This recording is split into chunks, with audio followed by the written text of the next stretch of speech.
Uy, sinadya. Hindi ko pala sinadya. Nadala lang ako sa moment. Tsaka minsan kasi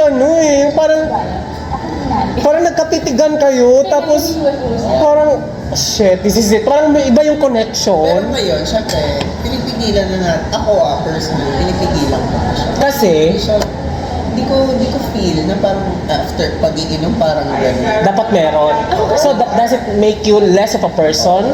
Alin na. Na halimbawa, every time na pupunta sa bar, then nalasing ka, makipaghalikan ka, then you go home. So, every time may kahalikan ka, does it mean na it makes you less of a person? Parang, ay, nakakababa ng ganda. Parang pag, hindi naman. Anong. Hindi kasi parang ayoko lang nasasabi sa mga bagay-bagay. Ay, Sa kahit anong aspeto, na parang, nasasanay. Kasi nga, nasabi ako na parang after. well, kaya mo siya pinigilan kasi, Lalo na hindi magandang habit siya. Actually.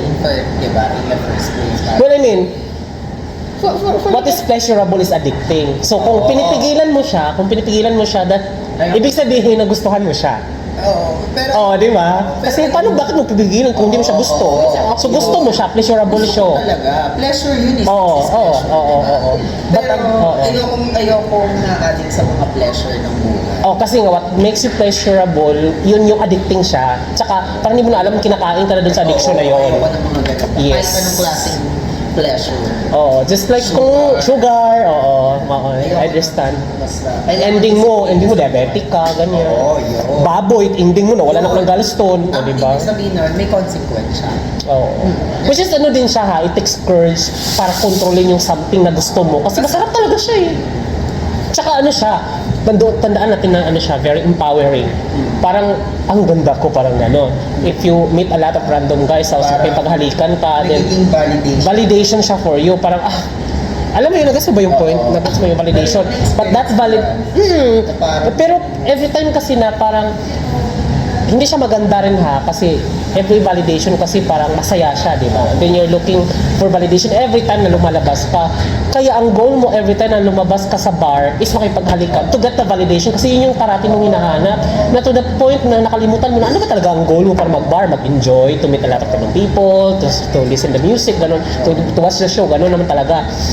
Minsan nakakalimutan mo na kasi ang ini-aim mo ay maka-aura ako, maka-booking ako, maka-uwi ako ng ganito. Masabi na maganda. Oo, kasi Validation. validation. Kasi lalo na pag, yun yung pinakaayaw ko rin ha. Ako ha, kasi masaya naman talaga pag sumama ka sa group of friends.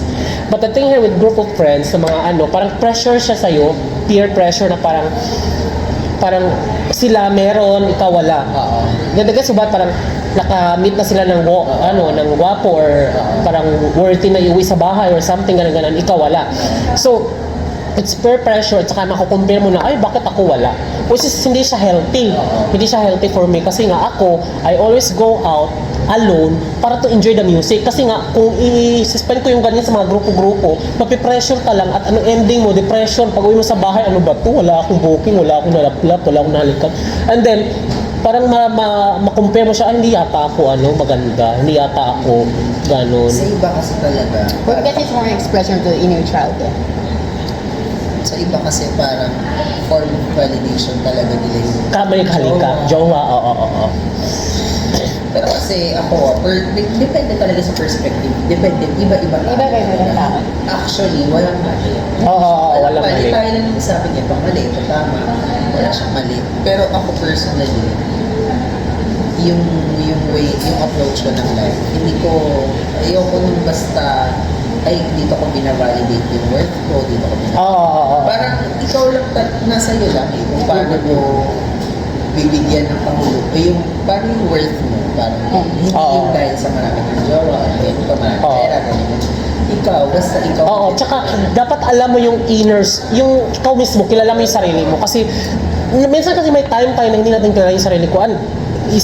Naranasan ko yan, yung parang, minsan, nanghihingi ka pa ng definition from other people para makilala mo yung sarili mo. Pero, alam mo yung minumold ka na pala, iba ka na pala, iba ka na dahil nga, ini-according mo doon sa gusto nila. Ayun yung sinasabi na, pag hindi mo kilala yung sarili mo, iba ang mag-define ng values para sa Oo, totoo. Sila, doon ang susundin mo naman sa Oo, and then, kung hindi mo masunod yung gusto nila or yung standard nila, madidepress ka.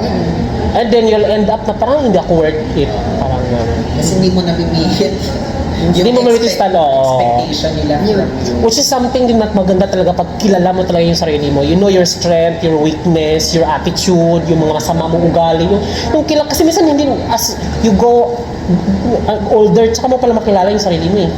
Lalo na kapag bata ka, tapos may mga childhood trauma ka, may mga, tapos later mo na ma-realize, ito pala ako, ito pala yung mga behavior ko na dapat baguhin or something, ganyan. Ito pala yung perspective na dapat kong baguhin kasi hindi siya maganda. Ang dami no, parang kailangan mo i-unlearn lahat ng mga Oo.